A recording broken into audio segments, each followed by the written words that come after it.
The Republic of Botswana, a landlocked nation at the heart of southern Africa, stands as a testament to prudent governance, economic success, and an unwavering commitment to conservation. It is a country that transforms the very notion of a desert, moving from the stark beauty of the Kalahari to the unparalleled, life-giving abundance of the Okavango Delta. For the discerning traveler, Botswana offers not just a safari, but an exclusive, deeply intimate experience with one of the world's last great wildernesses. This documentary and travel guide will take you through the history, culture, and practicalities of exploring this extraordinary nation. The land that is now Botswana has been inhabited for millennia, a heritage attested to by the ancient rock paintings of the Tsotolo Hills, a UNESCO World Heritage Site often referred to as the Louvre of the Desert, with art dating back over 20,000 years.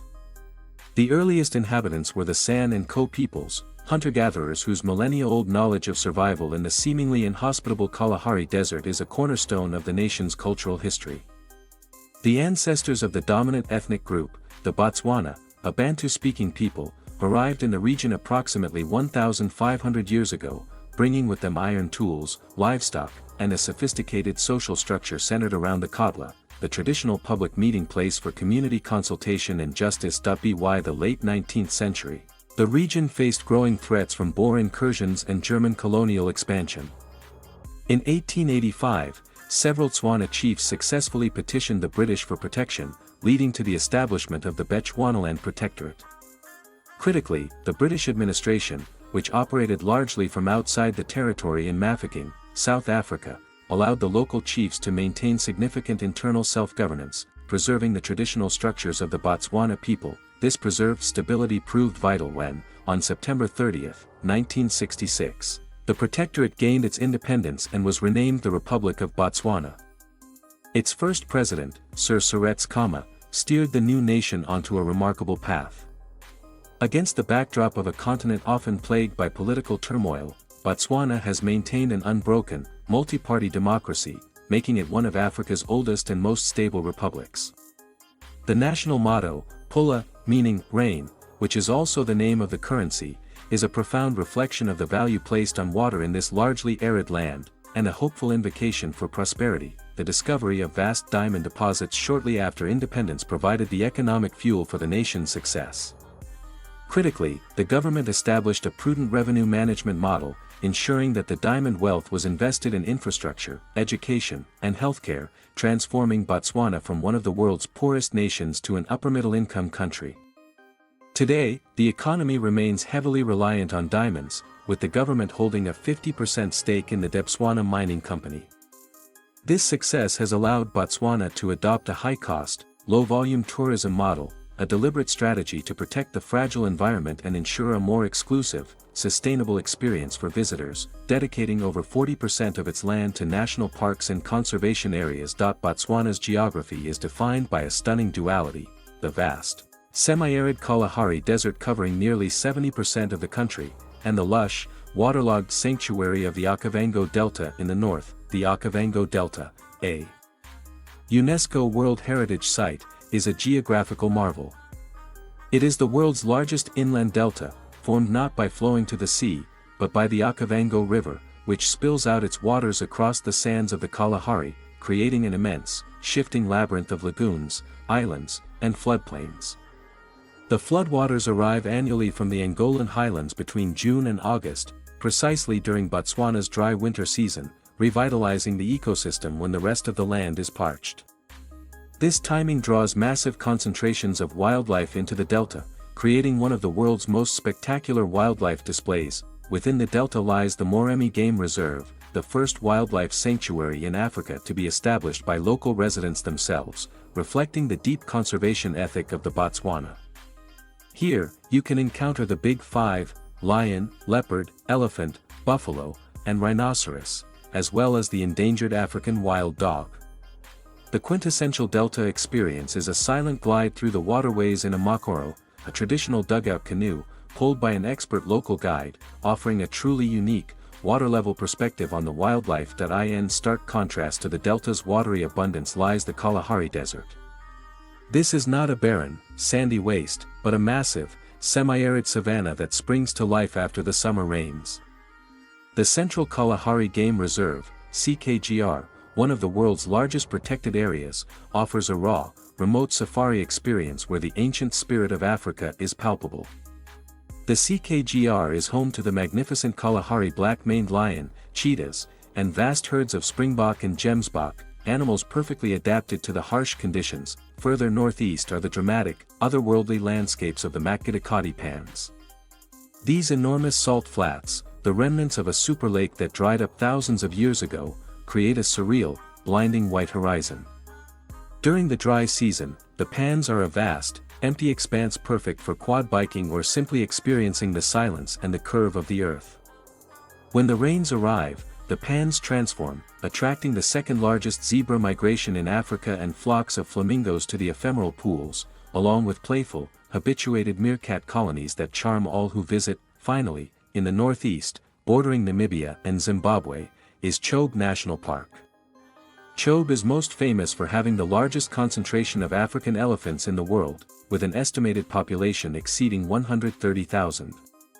A sunset boat cruise on the Chobe River is a must-do, providing unforgettable views of thousands of elephants coming down to drink and bathe at the water's edge. Botswana's national culture is underpinned by the philosophy of Botho, a concept akin to Ubuntu, emphasizing community, mutual respect, humanity, and interdependence.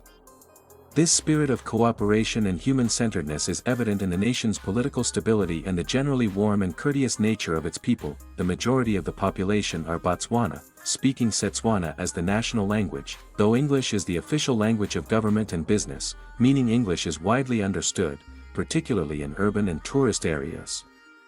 This linguistic duality makes Botswana one of the more accessible safari destinations in Africa. Traditional life revolves around the kotla, the village meeting place.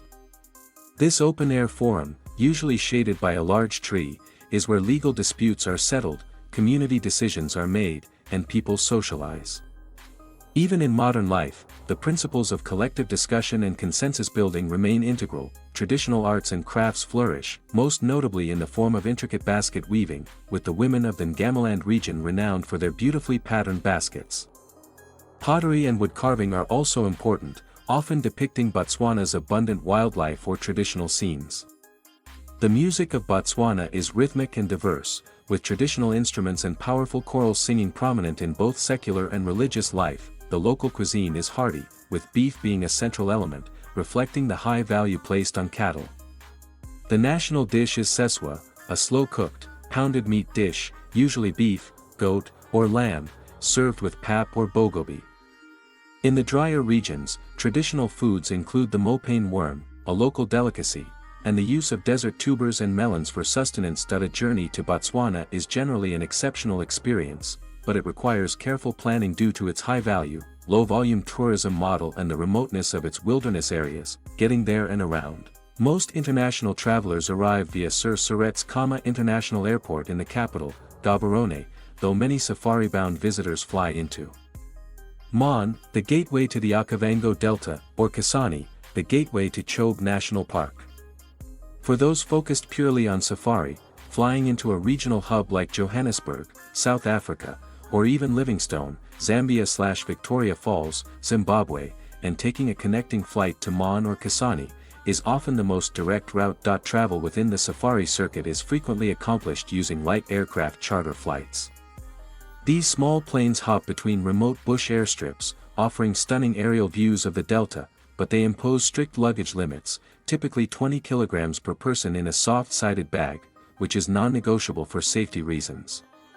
For independent travelers, a 4x4 vehicle is essential for exploring the national parks, as roads are often deep sand, heavily rutted, or seasonally flooded.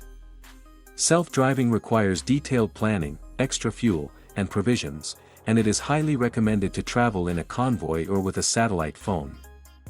Botswana is a year-round destination, but the best wildlife viewing occurs during the dry winter season, May to October. During this time, temperatures are cooler, the skies are clear, and the sparse vegetation and lack of water outside the delta force animals to congregate around the permanent water sources, making them easier to spot. However, this is also the peak season, meaning higher prices and the necessity of booking accommodation well in advance. The wet, green season, November to April, offers lush landscapes, baby animals, spectacular birdlife, and lower prices, though wildlife viewing can be more dispersed. Botswana is generally considered one of the safest countries in Africa with a stable political climate. However, common-sense precautions against petty crime in urban areas like Gaborone and Francistown are advised. Crucially, the northern safari areas are malaria risk zones, especially during and after the wet season.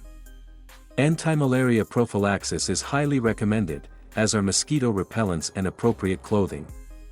Medical facilities outside the major cities are limited, so comprehensive travel insurance covering emergency medical evacuation is non-negotiable. It is also important to note that drinking tap water is not recommended outside of major hotels or lodges that specifically purify it. The national currency is the Botswana pula. However, US dollars, euros, and South African rand are widely accepted at lodges and hotels.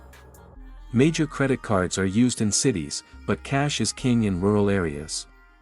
Tipping is customary for good service. A general guideline is around $10 per guest per day for your guide and $5 per guest per day for the general camp staff. Botswana is not a destination for the budget traveler.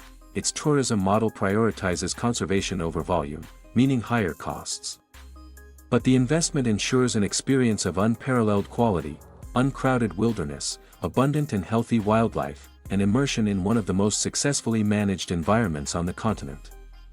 A visit here is a journey into the natural heart of Africa, a testament to what is possible when nature and nation are in harmony.